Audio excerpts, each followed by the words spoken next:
दोस्तों स्कूल में तो आपने रट लिया होगा sin 90 1 होता है, cos 90 0 होता है और tan 90 तो कुछ होता ही नहीं है। लेकिन इसके पीछे का लॉजिक क्या है, आज वो समझते हैं एक एग्जांपल के थ्रू। मान लीजिए एक चींटी है, वो एक कुतुब मीनार को देख रही है। तो मैंने क्या करा, मैंने बस उसकी आंखों से कुतुब मीनार तक की 2 लाइनें खींच दी, कुतुब मीनार के बेस तक और कुतुब मीनार की ऊपर तक। ठीक है, फिर उसके बाद मैंने सारा मैंने अब देखा, मैंने कहा कि यार यहाँ पे तो एक एंगल बन रहा है, एक क्यूट सा एंगल रेड कलर का। और जो राइट एंगल ट्राइंगल में जो आप देखते हैं एल, ठीक है, वहां में बीच में कौन सा एंगल बनता है, 90 डिग्री का। बस ये आज की वीडियो में इंपॉर्टेंट है, इसलिए मैं हाईलाइट करवा रहा हूं। ठीक है जी, अब मैंने क्या करा, मैंने ना सारी चीजें लेबल करती अपनी आसानी के लिए। तो मैंने क्या करा, मैंने कहा जो हाइपोटेन्यूज होती है ना स्लांटिंग लाइन, उसको मैंने लिख दिया H, और टावर के टॉप को लिख दिया, जो हमारा कुतुब मीनार है उसके टॉप को लिख दिया A, उसके बेस को लिख दिया B, ठीक है, और जो चींटी की आंख है उसको लिख दिया C। और मैंने कहा कि जो मेरा एक्यूट एंगल था ना, उसको मेरे को पता ही नहीं है यार वो एंगल है क्या, तो उसको मैंने लिख दिया थीटा, कि भाई तू थीटा ही रहे। ठीक है, और 90 डिग्री तो मुझे पता ही है। ठीक है जी, अब वो ना चींटी धीरे धीरे कुतुब मीनार, अब उसके अंदर क्यूरियोसिटी हुई। ठीक है, तो उसने कहा कि यार अंदर जाके देखती हूँ कुतुब मीनार के। तो धीरे धीरे वो आगे बढ़ी, और वो जो रेड एंगल है वो बड़ा हो रहा है।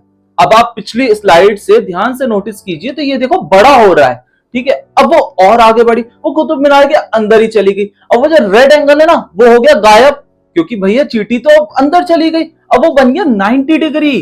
ठीक है, अब हम निकालेंगे साइन 90। साइन 90 क्या होगा यहाँ पे, तो साइन 90 को अगर हम ध्यान से देखेंगे, हमें पता है सामने बाय हाइपोटेन्यूज, सामने क्या था ए बी, अपॉन में क्या हो जाएगा ए सी। ए सी क्या था हमारा, हाइपोटेन्यूज। ठीक है, अब क्या मैं ए बी को परपेंडिकुलर लिख सकता हूं, परपेंडिकुलर तो लिख सकता हूं ना, सामने परपेंडिकुलर होता है। ठीक है, तो अब मैं इनको वैल्यूज को रिप्लेस कर देता हूं, इसको ये हो गया P बाय H।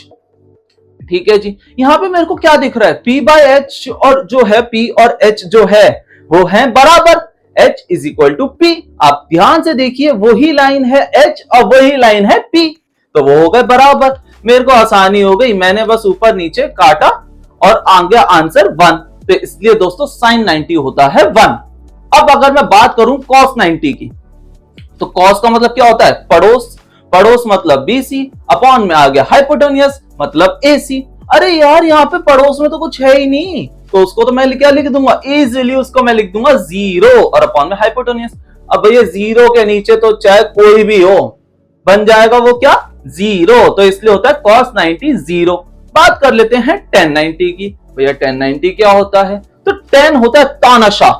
तानाशाह पहले देखता है सामने, फिर देखता है पड़ोस में। तो सामने कौन है, ए बी, अब पड़ोस में कौन है, BC।